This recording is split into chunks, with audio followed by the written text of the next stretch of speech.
తెలుగు నేటి వాక్య జ్ఞానాంశము ఓర్పు. చెప్పండి, ఓర్పు. నాకు ఓర్పు దయచేయి ప్రభువా.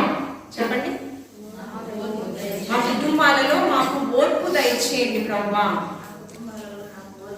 వాక్య ధ్యానాంశం ఏంటంటే ఓర్పు. ఈ రెండు గురించి ఓర్పు అనే పాఠ్యంతో దేవాది దేవుడు మనతో మాట్లాడవచ్చు ఉన్నాడు. ఈ పత్రిక రాసింది పౌలు గారు. 12 మంది శిష్యులు వేరు, ఇతరులు వేరు కదా. క్రైస్తవ సమాజాన్ని బాధపడిన వారు, క్రీస్తు సువార్త ప్రకటిస్తున్నప్పుడు ఆటంకములు కలుగ చేసిన వారు.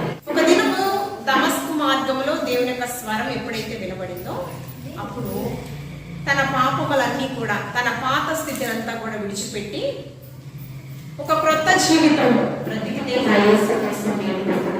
చావైతే నాకు ఎంతో ఆశీర్వాదం అన్నట్టు తను బ్రతికాడు. ఎవరంటే అనుభవాలలో నుంచి వచ్చినటువంటి మాట. మాట ఎక్కడి నుంచి వచ్చింది? జీవిత అనుభవాలలో నుంచి వచ్చిన మాట. అనుభవాల్లో లేనటువంటి వారు చాలా మాటలు మాట్లాడతాడు కానీ పని ఉండదు మాలో అంటారు. అవునా కదా? మాట్లాడతారు కానీ పాటించారంటారు కొంతమంది. అవునా కదా? జీవిత అనుభవాలలో ఇంకా మత గ్రంథాలలో చాలా ప్రావీణ్యం కాల్చేటటువంటి మత బోధకులు చెప్పాలి. అలాంటి వ్యక్తి ఎప్పుడైతే ఈ లోక సంబంధమైన జ్ఞానము, స్నేహము, దేవునికి భయమని తెలుసుకున్నాడో స్వరం తాకింది. దేవుని యొక్క స్వరం ఎలాంటిది? జుంటే తేనె ధారల కంటే మధురమైన కదా. ఒక మారు దేవుని స్వరం ఎలా వినిపించిందంట? సౌలా సౌలా నీవు నన్నేలా. దేవుని యొక్క స్వరము మరియా అని పిలవంగానే యేసుక్రీస్తు ప్రభువారు మరణాన్ని చేయించి తిరిగి లేచిన తర్వాత అంత ప్రేమగా నన్ను పిలిచింది ఎవరు లేరని ఆమె ఏమంది? మరియా రబ్బుని బోధకుడా అని యేసయ్యను తాకడానికి వెళ్ళింది. పాపాత్ముడేమి, మంచి వ్యక్తినేమి అందరినీ అమ్మానే పిలిచాడు. ఆయన కొలతలు లేని ప్రేమ ఆయన చూపించాడు కదా. ఆ ప్రేమ ఎప్పుడైతే వినబడిందో, ఆ స్వరం వినబడిందో వెంటనే పాత చేయటమంతా విడిచిపోతున్నాడు. ఏమంటున్నాడు? బ్రతుకుంటున్నాడు యేసయ్య కోసం. ఆ యొక్క అనుభవాల్లో నుంచి వచ్చినటువంటి మాటలు ఇవి. ఎన్ని సంఘాలు స్థాపించాడండి? 14 సంఘములను స్థాపించాడు. అనేక మంది దైవజనులను తయారు చేశాడు. ఆయన అనుభవాల నుంచి వచ్చినటువంటి మాట ఏంటంటే ఓర్పు. శ్రమ ఓర్పు, ఓర్పు పరీక్షను, పరీక్ష నుంచి ఎక్కడికి వెళ్తామంట? నిరీక్షణ అనే ఫలం వస్తుందంట. ఆ నిరీక్షణ ఫలం ఏంటి? నీతి కిరీటము, జీవ కిరీటం పొందుకోవాలి. ఓర్పును మనం కోల్పోతే ఏమవుతుంది? జీవ కిరీటం మనము పొందుకోవాలి. ఓర్పు మనలో లేకపోతే మనం ఏం కోల్పోతాం అనేది ఒకసారి లూకాసు వార్త 21వ అధ్యాయంలో 19వ వచనంలో యేసుక్రీస్తు ప్రభువు తెలియపరుస్తున్నారు. స్పష్టంగా సాక్షాత్తు యేసుక్రీస్తు ప్రభువు వారే మాట్లాడుతున్నారు. మీ ఓర్పు చేత మీ ప్రాణమును దక్కించుకొందురు. ఓర్పు లేకపోతే ఏమవుతుందండి? మన ప్రాణాన్నంట కోల్పోతామంట. అంతేకాకుండా జ్ఞానైనటువంటి సలోమాను గారు అంటున్నారు, మహా జ్ఞానవంతుడతను. అతను ఏమంటున్నాడు తెలుసా? ద్రోహ కార్యములు జరుగుతాయంట ఓర్పు లేకపోతే. ఏ కార్యాలు? ద్రోహ కార్యములు. అంటే ఆ ఓర్పు లేకపోతే ఏమవుతుందంటే హత్యలు, ఒకరొకరు నాశనం చేసుకోవడము, ఇలాంటివి జరుగుతూ ఉంటాయి. ఏం జరుగుతాయి? ద్రోహ కార్యాలు జరుగుతాయంట. ప్రసంగి గ్రంథం 10వ అధ్యాయం 4వ వచనము, ఏలువాడు నీ మీద కోపపడిన ఎడల నీ ఉద్యోగము నుండి నీవు తొలగిపోకుము. యజమానుడు ఏం చేస్తాడు? దాసుని ఏం చేస్తాడు చెప్పండి? ఇప్పుడు మీరు ఏం చేస్తున్నారు? వ్యవసాయం చేస్తున్నారు. సొంత పొలాలు కొంతమందికే ఉన్నాయి. కౌలుకు తీసుకుని వ్యవసాయం చేస్తున్నారు. మీ ఆసాములు మీ మీద పెత్తనం చేస్తారా? మీరు మీ ఆసాముల మీద పెత్తనం చేస్తారా? యజమానుడు. మీరేంటి? దాసులు కదా. మీ పైవాడు మిమ్మల్ని కోపపడినప్పుడు మీరేం చేయాలంట? ఓర్పుతో ఉండాలంట. చూడండి, కోపపడిన ఎడల నీ ఉద్యోగం నుండి నీవు తొలగిపోకూడదు. ఏంటి, నేను కష్టపడుతున్నాను, ఏ తప్పు లేదు కదా, వాతావరణం ఏమో అనుకూలంగా లేదు, అకాల వర్షాలు వస్తున్నాయి, ఇంత కష్టంలో కూడా మేము వ్యవసాయం చేయాలని వెళ్తుంటే యజమానుడేమో మమ్మల్ని ప్రోత్సాహపరచకుండా కించపరుస్తున్నాడేంటి మాటలతో. అయినా నీ ఉద్యోగం, నీ పనిలో నుంచి నువ్వు తొలగిపోవడానికి వీల్లేదు. తొలగిపోతే ఏమవుతుందండి? ఓర్పు గొప్ప ద్రోహ కార్యములు జరగకుండా చేయను. అంది నా యజమానుడే కదా, నా యజమానుడే కదా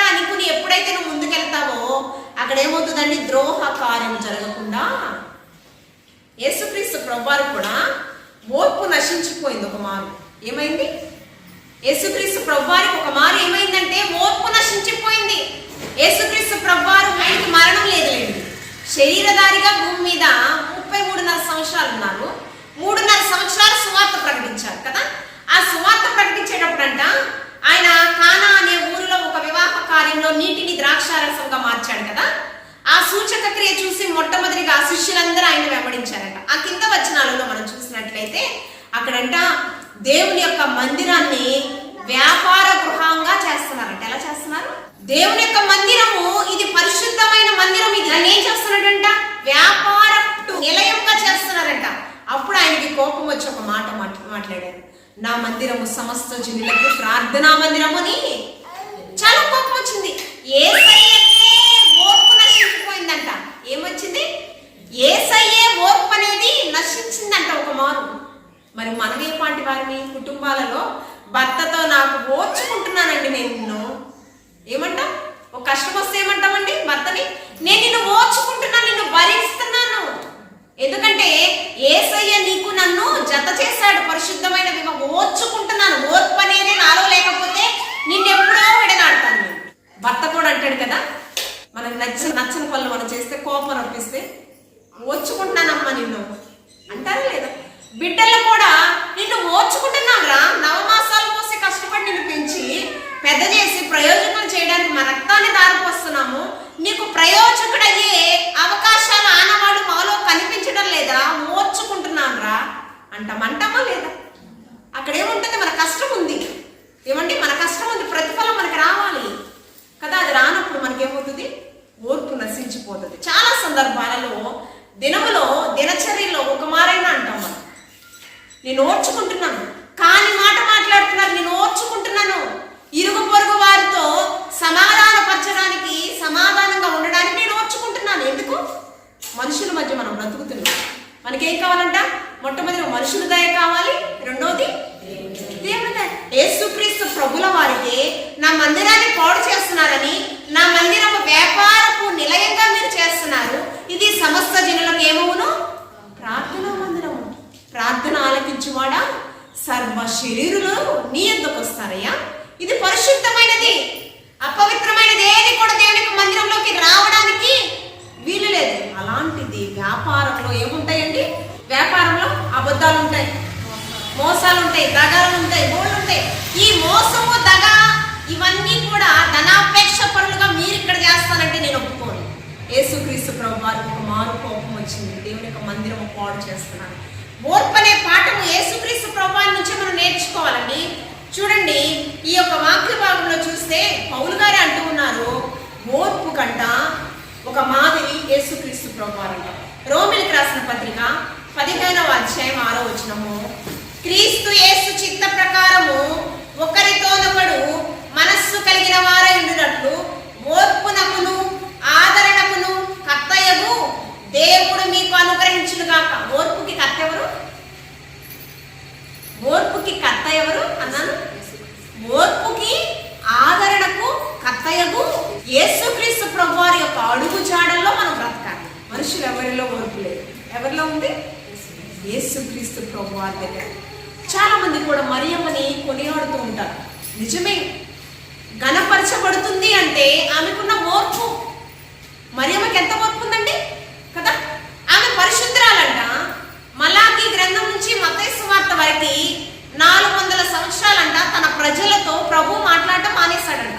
400 సంవత్సరాలు తండ్రి మనతో మాట్లాడకపోతే మనం బ్రతకగలమా? మనం మాట్లాడకపోతే ఆయన కృప వల్ల బ్రతుకుతామేమో. ఆయన కనుదృష్టి మనలో లేకపోతే, ఆయన కనుదృష్టి మనలో లేకపోతే, ఆయన హస్తాలలో మనం లేకపోతే ఏమవుతాం? అపవాది హస్తాల్లోకి వెళ్ళిపోతాం. ధనం మనకి అక్కడికి రాదు, భోగ భాగ్యములు మనకి అక్కడికి, ఐశ్వర్యం రాదు, ఏది రాదు. ఏమండి? కొట్లు నింపుకొనిచున్నాడంట ఒక వ్యక్తి, ధనాపేక్ష పరుడుగా కొట్లు నింపుకొనిచున్నాడంట. దేవుని యొక్క మాట స్పష్టంగా మాట్లాడుతుంది, ఏంటి వెర్రివాడా, ఈ రాత్రి నేను నిన్ను అడిగితే దీని అంతటి ఏం చేస్తావు నువ్వు? ఈ ధనం నీకు అక్కడికి వస్తుందా? ఈ ఐశ్వర్యం నీకు అక్కడికి వస్తుంది? ఏది నీకు అక్కడికి వస్తుంది? ఆదరణకు కర్త అంట, ఓర్పుకు కర్త అయినటువంటి యేసుక్రీస్తు ప్రభువారు అడుగు జాడల్లో మనం ఏం చేయాలండి? ఆయన కృప మనం పొందుకోవాలి అంటే, ఆయన కృప కనికరమును మనం పొందుకోవాలంటే ఓర్పు అనే పాఠము మనము తప్పక నేర్చుకోవాలి. అది లేకపోతే చాలా ప్రమాదం అండి. ఈ లోకంలో చాలా ప్రమాదం.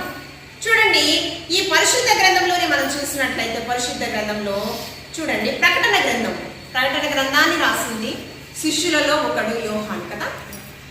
యోహాను మామూలు వ్యక్తి కాదు, శిష్యుడే కాదు. ఆయన ఏం చూశాడంట? పరలోకాన్ని చూసిన శిష్యుడు. పరలోకాన్ని మనం చూసామా? పరలోకంలో ఏముండదంట? ప్రకటన గ్రంథం 21వ అధ్యాయము, ఆ అధ్యాయం అంతా కూడా క్రొత్త ఆకాశము క్రొత్త భూమిని నేను నిర్మించబోతూ ఉన్నాను. ఇది భర్త కొరకు అలంకరింపబడిన ఒక పట్టణం అంట. ఆ పట్టణంలో ఏముండదంట? ప్రతివాని కన్నీటి బాష్ప బిందువును తుడిచివేయను, ఏడ్పైనను దుఃఖమైనను ఇక ఉండదంట. చింత లేని మనిషి, చింత లేని గృహము లేదు. కొన్ని కుటుంబాలలో ఐశ్వర్యం ఉంటుంది, సుఖభోగాలు ఉంటాయి. అక్కడేముంటదంట? శాంతి సమాధానం ఉండదు. ధనవంతుడు అన్నీ ఉన్నాయి, ఏమి లేని నిస్సహాయ స్థితిలో పాతాళంలో ఉన్నాడు. అన్నీ ఉన్నాయి, ఏం లేవు. శాంతి సమాధానానికి కర్తెవరు? యేసుక్రీస్తు ప్రభువారు కదా. చూడండి 3వ అధ్యాయము 10వ వచనం. ప్రకటన గ్రంథము 3వ అధ్యాయం 10. నీవు నా ఓర్పు విషయమైన వాక్యమును గైకొంటివి గనుక భూనివాసులను శోధించుటకు లోకమందటి మీదకి రాబో శోధన కాలములో నేను నిన్ను కాలంలో రాబో ఎన్ని శ్రమలు వస్తాయో, ఎన్ని శోధనలు వస్తాయో, అవన్నిటి నుంచి దేవాది దేవుడు అంటే ఏం చేస్తాడంట? మనకి ఓర్పు దయచేసి మనల్ని కాచి కాపాడి సంరక్షిస్తాడంట. యాకోబు గారు యేసుక్రీస్తు ప్రభువారి యొక్క సహోదరుడు. ఎవరి సహోదరుడు? యేసయ్య యొక్క సహోదరుడు. ఈ యొక్క యాకోబు గారు అంటున్నారు, శోధన సహించువాడు ధన్యుడు. యాకోబు పత్రిక మనం చూసినట్లయితే 12వ వచనంలో శోధన సహించువాడంట ధన్యుడు. ఏమవుతాడు? శోధన సహించువాడు ధన్యుడు.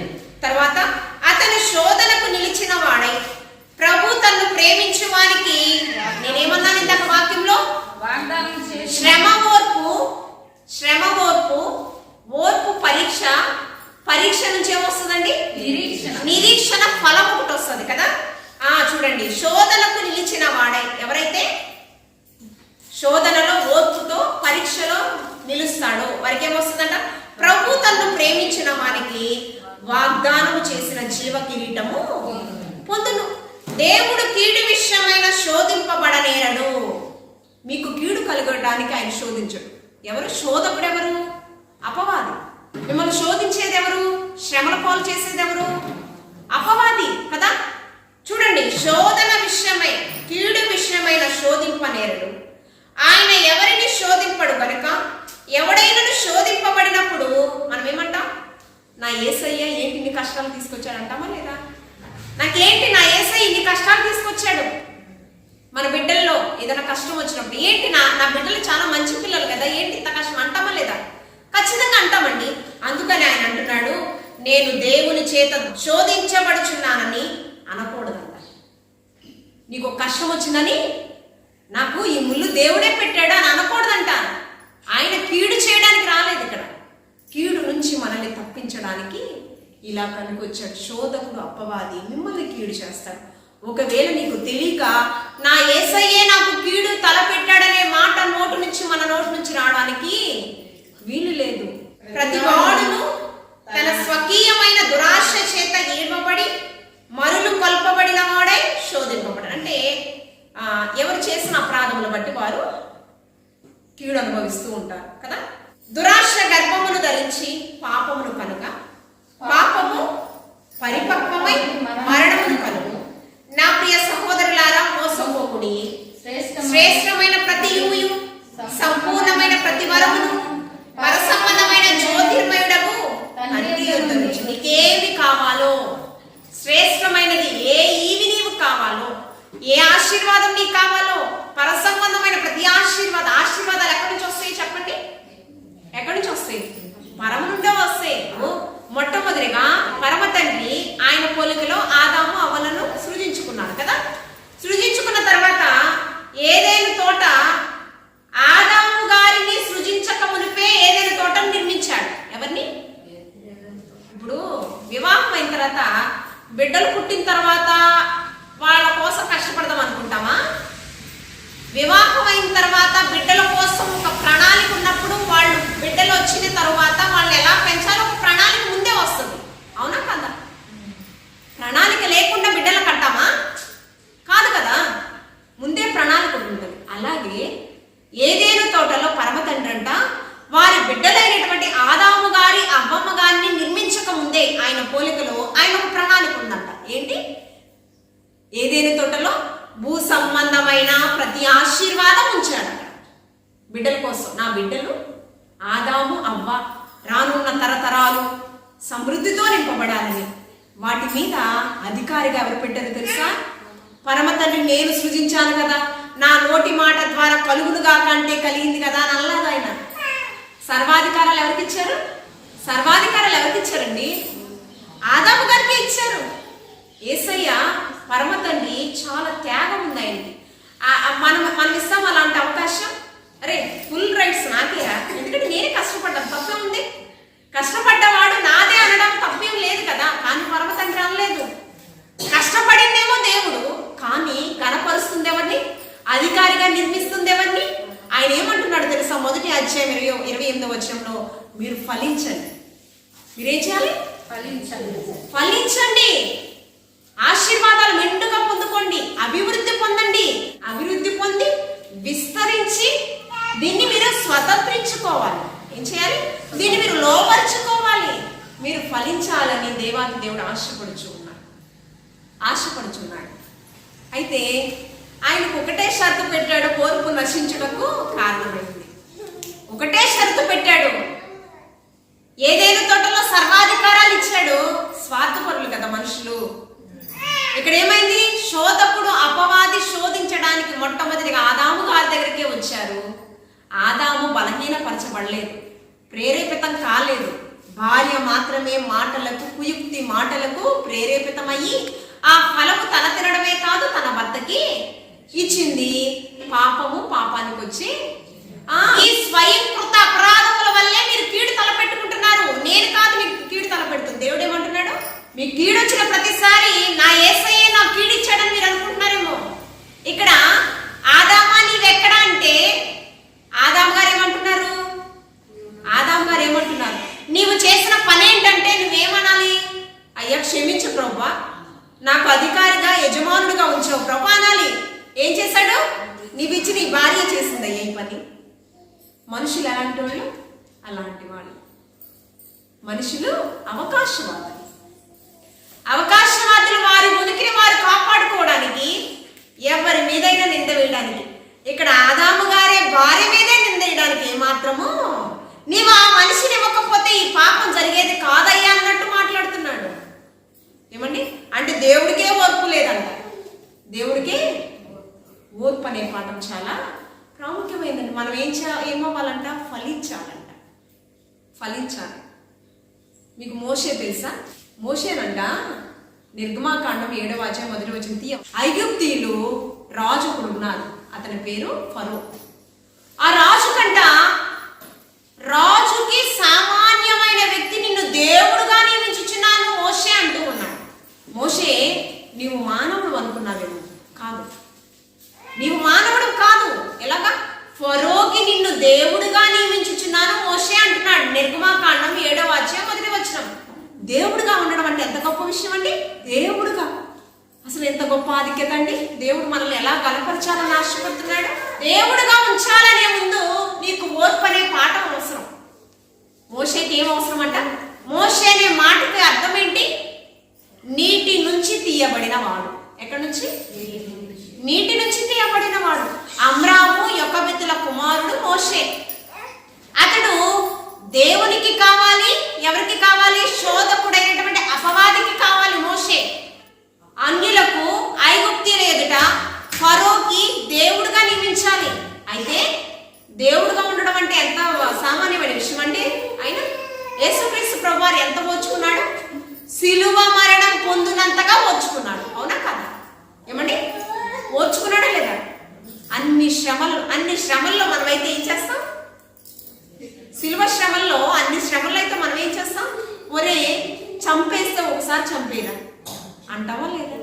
ఇదేమి కక్షరా బాబు, చంపేస్తే ఒకసారి చంపే.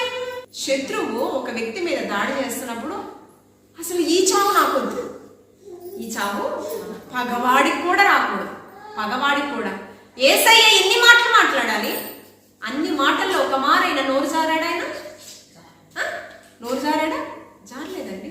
ఓర్పు, తనను తాను రిక్తునిగా చేసుకున్నాడంట. ఓర్పు అనే పాఠం మనకు నేర్పించడానికి. భయంకరమైన శిలువ శ్రమలలో ఆ మరణము రక్తపు మడుగులతో ఉన్న యేసుక్రీస్తు ప్రభువారు శరీరము దున్నబడిందంట. ఏమండి, శరీరము సొగసు లేదు, స్వరూపము లేదు. ఏమండి, అందరి చేత వ్యసనాక్రాంతుడుగా ఉన్నాడు. మోము మీద ఉమ్ము వేయబడ్డాడు. ఎవరు? మన దేవుడు, మన యేసుక్రీస్తు ప్రభువారు, పరలోకాధికారి యేసుక్రీస్తు ప్రభువారు. ఆయన ఏమయ్యాడు? ఓర్పు అనే పాఠం మనకి నేర్పించడానికి నోటి నుంచి ఒక్క అవిధేయత కూడినటువంటి మాట కూడా మాట్లాడా. పైపెచ్చు ఓర్పు అనే పాఠం మనకు నేర్పించడానికి, తండ్రి వీరేం చేస్తున్నారో వీరికి తెలియదు. ఏ పాఠం నేర్పించడానికి? ఓర్పు అనే పాఠం నీకు నేర్పించడానికి. తండ్రి వీరేం చేస్తున్నారు వీరేంటని కనుక ఇక్కడ దేవుడుగా నియమించిన మోషేని ఓర్పు అనే పాఠం నేర్చుకోవడానికి రానున్న కాలంలో అనేకమైన శ్రమలు వస్తాయి మోషేకి. దేవుడు అంటే సామాన్యమైన వ్యక్తి కాదండి. మన శ్రమలు, మన పాపాలు భరించువాడు దేవుడు. అవునా కాదా? మన పాప భారాన్ని మోసిన వాడు దేవుడు కదా. ఇక్కడ కూడా ఇజ్రాయేలు ప్రజల కొరకు బహు శ్రమలు పడాలి. ఇతను 6 లక్షల కాల్బలాన్ని నడిపించాలి. అతనికి ఓర్పు అనే పాఠం కొరకు ఏం చేశాడో తెలుసా? ఫరో చూసి చేశాడు. ఫరో ఏమన్నాడు? ఫరోకి దేవుడుగా అన్నాడు కదా. ఫరో అన్నాడు, యొక్కబెత్తల కడుపులో నుంచి రానున్న దినాలలో పుట్టబోయే మగ బిడ్డలందరినీ కూడా సంహరించండి అన్నాడా లేదా? దేవుని ప్రణాళిక ఎలా ఉందంటే, దేవునికి కావాలి మోషే, సాతానికి కావాలి మోషే. చూడండి, ఎవరికి కావాలి? మోషే. దేవుడికి కావాలి, సాతానికి కావాలి. ఎక్కడి నుంచి వెంటాడుతున్నాడు సాతాను? ఫరోలో చొరబడి ఎక్కడి నుంచి శాసనం అమలుపరిచాడు. ఇంకా యొక్కబెద్దలా ప్రసవించలా. మంత్రసాలను పంపించేశాడు. ఒక ఆజ్ఞ జారీ చేశాడు, పుట్టే మగబిడ్డనే చంపండి, ఆడబిడ్డ జోలికి మీరు వెళ్ళొద్దు ఆజ్ఞ పెట్టేశాడు. దేవుడి ప్రణాళిక ఒకటి ఉంది కదా. మంత్రసానుల మనసు కూడా మార్చాడు దేవుడు. బండరాతి హృదయాన్ని మెత్తని హృదయంగా మార్చుతాడు కదా. మార్చాడు. వెళ్ళిన తర్వాత అతను చూసినప్పుడు అంట ఎంతో సౌందర్యవతి, కొన్ని వేల కోట్ల తేజస్సు కలిగినటువంటి యేసుక్రీస్తు ప్రభు. అలాంటి తేజస్సు నిజమైన క్రైస్తవ బిడ్డలు ఎక్కడున్నా ఉంటుందా ఆ తేజస్సు. అంతేకాదు, పుట్టిన కుమారుణ్ణి 3 మాసాలు దాచింది, ఇంకా దాచలేకపోతుంది. ఒక బిడ్డల ఏం చేసిందండి? ఒక జమ్ము పెట్టెను తయారు చేసింది. జమ్ము పెట్టెలో బిడ్డను పెట్టింది. కీలును జిగట మన్నును పూసి ఏం చేసింది? నదిలో విడిచిపెట్టింది. ఎంత జ్ఞానం కావాలండి, ఎంత జ్ఞానం! ఆ నదిలో విడిచిపెట్టి, అమ్మా నీ తమ్ముడు జమ్ము పెట్టెలో ఉన్నాడు, ఎక్కడికి వెళ్తున్నాడో చాలా జాగ్రత్తగా చూడమ్మా అని ఎవరిని పంపించింది? కుమారుని పంపలా, కుమార్తెను పంపించింది. అంటే కుటుంబం కట్టే జ్ఞానం ఎక్కువగా స్త్రీకి ఇచ్చాడండి. కుటుంబం కట్టే జ్ఞానము కలిగిన స్త్రీ ఏమవుతుందంటే కుటుంబాన్ని కట్టును. కూల్చే జ్ఞానం కూడా అపవాది మనకే ఇస్తుంది. నువ్వు అడుగు, నీకు ఇస్తాడు జ్ఞానం. జమ్ముపెట్టెలో వెళ్తుంది. ఎక్కడికి? ఫరో కుమార్తె స్నానం చేస్తుంది, అక్కడికి వెళ్ళింది. జమ్ముపెట్టె ఆగింది. తనతో పాటు పనికెత్తులు చాలా మంది ఉన్నారు. ఓపెన్ చేశారు. కుమారుడు తీసి చూడగాలి, తీసుకెళ్ళండి రా, మా నాన్న ఒక శాసనం అమలుపరిచాడు, చంపేస్తాడు అల్లా. మా నాన్న శాసనం అమలుపరిచాడు, తీసుకెళ్ళండి అల్లా. అక్కడ ఫరో కుమార్తె యొక్క మనసు కూడా మార్చాడండి. ఫరో కుమార్తె మనసు మార్చి ఆమె అంది, ఇతను హెబ్రీ కుమారుడే అని ఆమె మనసు కూడా మార్చి పెంచుకోవాలనే తలంపు వచ్చిందంట. ఎంత గొప్ప విషయం అండి! ఎవరికో ఇచ్చేయండి అల్లా, నేనే పెంచుకోవాలని. అంటే ఆశ్చర్యకరుడు ఏదైనా చేయగలుగుతాడు. అక్కడ ఎక్కడ పెరిగాడు? 40 సంవత్సరాలు ఫరో కుమారుడుగా. పెంచే బాధ్యత ఎవరికి ఇచ్చారు? పాలు ఇచ్చింది ఎవరు? తల్లి ఇచ్చిందండి, పెంచుకోవాలని ఆలోచన వచ్చింది. కానీ తండ్రి దగ్గరికి వెళ్ళిపోతే ఏం చేస్తాడు? ఎక్కడ దొరికాడని ఆరా తీస్తాడా లేదా? కానీ తండ్రి దగ్గరికి తీసుకెళ్ళాం. వెంటనే ఆమె ఆలోచన చేసింది, ఈవిడ పెంచడానికి ఎవరైనా ఉన్నారా మంత్రస్థానంలో? ఆల్రెడీ వెంబడించింది మిరియాము, ఎవరో కాదు ఒక తల్లి ఉంది, బాగా పెంచుతానండి. తీరా ఎవరిని తీసుకొచ్చారు? కన్న తల్లినే తీసుకొస్తే కన్న తల్లి వడిలోకే మళ్ళా మోషే వెళ్ళాడు. మళ్ళా ఎదిగే వరకు కూడా ఆ ఎదుగుటల్లో కొన్ని మాటలు నేర్పిస్తూ ఉంది. ఏం మాటలు? అమ్మా, ఫరో కుమారుడు కాదు. ఎవరి కుమారుడు? ఫరోని కూడా సృష్టించిన పరమతండ్రి కుమారుడు. ఎవరి కుమారుడు? పరమతండ్రి కుమారుడు. పరమతండ్రి కోసం ఎలాగ పెరగాలో ఆ రీతిగా పెంచిందండి, ఆ రీతిగా పెంచింది. కానీ ఫరో కుమారుడుగానే పెరిగాడు. పెంచే బాధ్యత తల్లికిచ్చాడు. పెరుగుతూ పెరుగుతూ ఏమైంది? పెరుగుతూ పెరుగుతూ ఒక దినాన ఐగుప్తుని చంపేశాడు. ఏం చేశాడు? శాతాన్ని ఎలా శోధిస్తూ ఉంటుందంటే ఆయన సంకల్పం నుంచి తప్పించడానికి ఏం చేశాడు? ఐగుప్తుడంట ఏదో తప్పు చేశాడు. అతను ఏం చేశాడు? చంపేసి గొయ్యి తీసి పాత పెట్టాడు. ఏం చేశాడు? గొయ్యి తీసి పాత పెట్టేసి. నరహత్య చేయమని దేవుడు చెప్పాడా? ఆజ్ఞలలో ఒకటేంటి? నరహత్య చేయకూడదు. నరహత్య చేసేసి గొయ్యి తీసి పెట్టేశాడు. కానీ పరమతండ్రి చూస్తూ ఉన్నాడు కదా. ఒక మారు ఇజ్రాయేల్ ప్రజలకి మధ్య ఒక ఐక్యత లోపించి గొడవలు పడుతున్నారు. ఏంట్రా మీకు సమాధానం లేదా అంటే అప్పుడు మోషేనేమన్నా, ఓ భలే చెప్తున్నావులే, నువ్వు ఐగుప్తుని చంపేసి పాతి పెట్టిన నువ్వు సమాధానం గురించి మాకు చెప్తున్నావా? ఏమన్నారండి? ఐగుప్తుని చంపేసి పాతి పెట్టేశావు నువ్వు, మళ్ళీ మమ్మల్ని సమాధానం పరచ. ఈ మాట ఇదే చెప్పాను. ఓర్పు లేకపోతే మనలో ఏమవుతుందండి? ద్రోహ కార్యాలు జరిగిపోతాయంట. ఏం చేశారు? అతను ఐగుప్తి రాజుకి వార్త చెప్పేశాడు. మోషే మీద మంచి సలహా ఇచ్చాడని, అరే మీ ఫరోలో అంటే ఐగుప్తీలలో ఒక వ్యక్తిని చంపడానికి మా మోషేనే కారణమని ఈ మాట చెప్పినప్పుడు ఫరో ఏం చేశాడు? ఆయుధాలను సిద్ధపరిచి వ్యక్తులు పంపించాడు అతను చంపమని. అక్కడి నుంచి పారిపోయి మిద్యానీయుల దగ్గర ఒక బావి దగ్గర కూర్చుని నిస్సహాయ స్థితిలో ఉన్నాడు మోషే. ఎక్కడున్నాడు? ఇత్రో యాజకుడైనటువంటి ఇత్రోకి 7 కుమార్తెలు. ఎంతమంది కుమార్తెలు? 7 కుమార్తెలంట. బావి దగ్గరికి నీటిని చేదుకోవడానికి వస్తే ఆ యవనస్తులంట అనేక మంది మాటలతో ప్రవర్తనతో బాధపడుస్తున్నారంట. అల్లరి మూకొచ్చి ఏం చేస్తుంది? ఆ 7 యవన కుమార్తెలను బాధ పెడుతున్నారంట. అప్పుడు ఎవరున్నారు? మోషే ఉన్నాడు. మోషే చూసి వారి నుంచి యవన కుమార్తెలను రక్షిస్తాడు.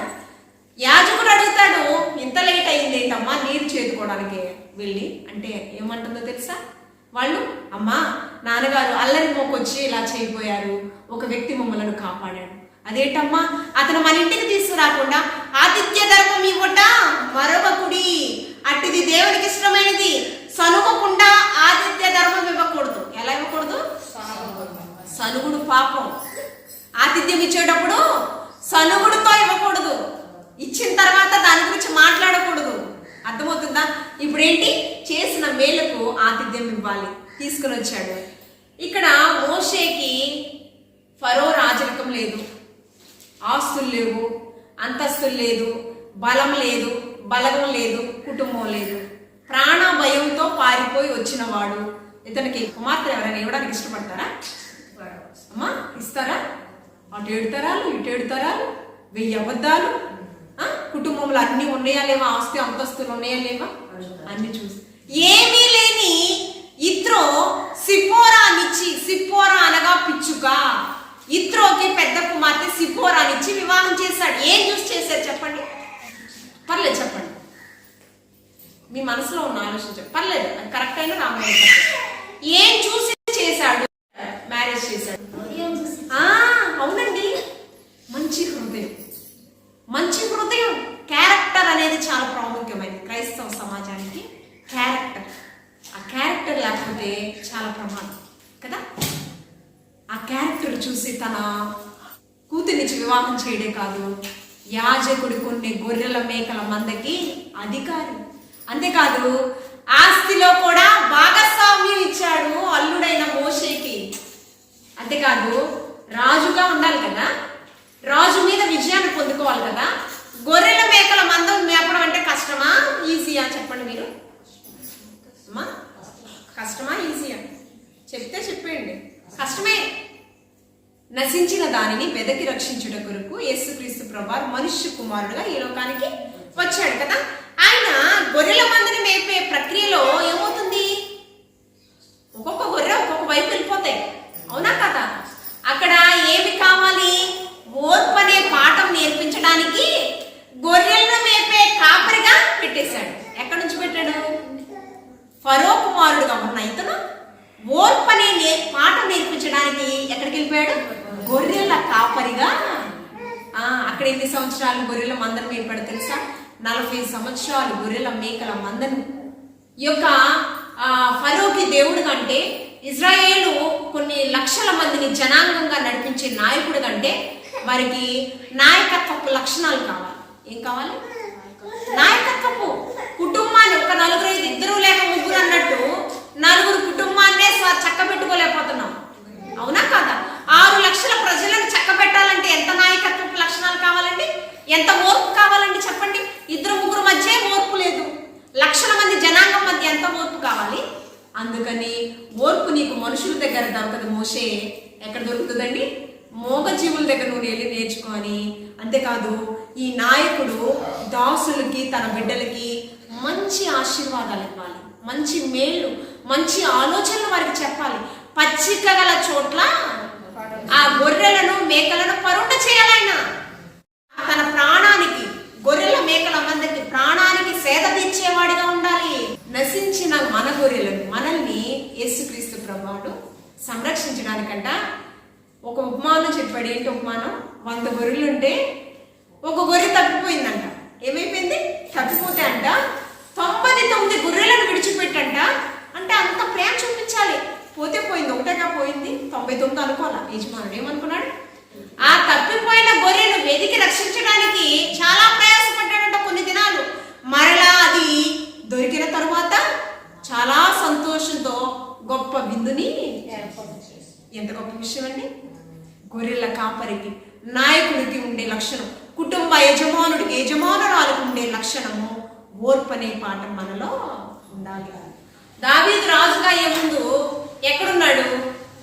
ఎక్కడున్నాడండి? అడవిలో క్రూర మృగాల దగ్గర గొర్రెల మేకల మందను మేపుతూ ఉన్నాడు. ఎందుకు?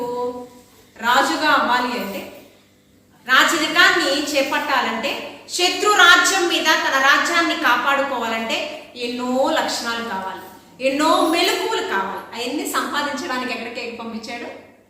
పరమ తండ్రి గొర్రెల మేకల మందకి కాపరిగా. అందుకే ఆయన అంటున్నాడు, గొర్రెల దొడ్డిలో ఉన్న నన్ను సింహాసనాసీనుడు చేసావయ్యా. తర్ఫీదు ఇచ్చాడు, దేవుడే ఇచ్చాడు. ఒక్కొక్క మారు మనకి శ్రమలు వస్తున్నాయంటే అది మన మేలు కొరకే అనుకోవాలి. ఏమండి? శోధింపబడిన మీదట నువ్వేం మారుతావు? సువర్ణముగా మార్చుతావు. ఇప్పుడు బంగారం కొలిమిలో కాల్చబడిన తర్వాతే అది దగదగ మెరుస్తుంది కదా. మనం కూడా శ్రమను ఓర్చుకుంటే ఓర్పు అనే గొప్ప ఆయుధాన్ని దేవాతి దేవుడు మనకి ఇస్తారు. శత్రువు మీద గొప్ప విజయాన్ని. అప్పుడు పరీక్షలో ఓర్చుకుని పరీక్షలో నిలిస్తే అప్పుడు నిరీక్షణ ఫలం అనేది ఒకటి ఉంది. అదేంటి? జీవ కిరీటం. అందుకని పౌలు గారి చివరిగా ఒక వాక్యము 2 తిమోతికి రాసిన పత్రిక 3వ అధ్యాయం 4వ అధ్యాయం 8వ వచనంలో, 4వ అధ్యాయం 8వ వచనం, మంచి పోరాటం నేను పోరాడాను, నా కొరకు నేను కడముట్టించాను, నా కొరకు నీతి కిరీటము దాచి ఉంచాడు దేవాతి దేవుడు. ఎన్నిసార్లు చెరసాలకు వెళ్ళిపోయాడండి. చిత్రహింసలు, అన్ని శ్రమల మధ్య కూడా నా అతిశయం నా క్రీస్తు అంటూ ఉన్నాడు కదా. మనము కూడా ఓర్పుతో ఉన్నాం. మన కుటుంబాలలో ఓర్పుతో ఉంటే, అంతేకాకుండా అపవాదిపై విజయాన్ని మనం పొందుకుందాం. ప్రార్థన అనే పట్టుదలను సంపాదించుకుందాం. ప్రతి కుటుంబాలు మీ బిడ్డల కొరకు ప్రార్థన చేయండి. గ్రామం కోసం తర్వాత మీ యొక్క వ్యక్తిగత ఆత్మీయ జీవితం కొరకు మీరు ప్రార్థన చేయండి. మీ భర్త కొరకు ప్రార్థన చేయండి. మీ బిడ్డల కొరకు ప్రార్థన చేయండి. సంఘం అంటే 2, 3 ఎక్కడుంటే అదే సంఘం. నీ కుటుంబం మొట్టమొదటి సంఘం. నీ కుటుంబంలో ప్రార్థన అనే బలిపీఠాన్ని నువ్వు కట్టు. ఈ రోజు నుంచి కడితే ఖచ్చితంగా దేవాతి దేవుడు అడుగు వాటికంటే, ఊహించు వాటికంటే అత్యధికమైన ద్రోహ కార్యాలు జరగకుండా పర సంబంధమైన ప్రతీవి దేవాతి దేవుడు నీకు అనుగ్రహింప చేసి సంతోష వస్త్రాన్ని నీకు ధరింప చేస్తాడు. అట్టి కృపలో మనమందరం కూడా పాలి భాగస్థులము అవుదుము గాక. చెప్పండి ఆమని చెప్పండి. అట్టి కృపలో మేము పాలి భాగస్థులము అవుదుము గాక. ఓర్పనే ఆయుధము మేము సంపాదించుకుందుము గాక. అపవాదిపై విజయాన్ని మేము పొందుకొందుము గాక. దేవాది దేవుడి మాటలు మనందరి వెనుకల్లో బహుగా ఫలింపచేయును గాక. పరిశుద్ధుడా నీకు వందనాలు.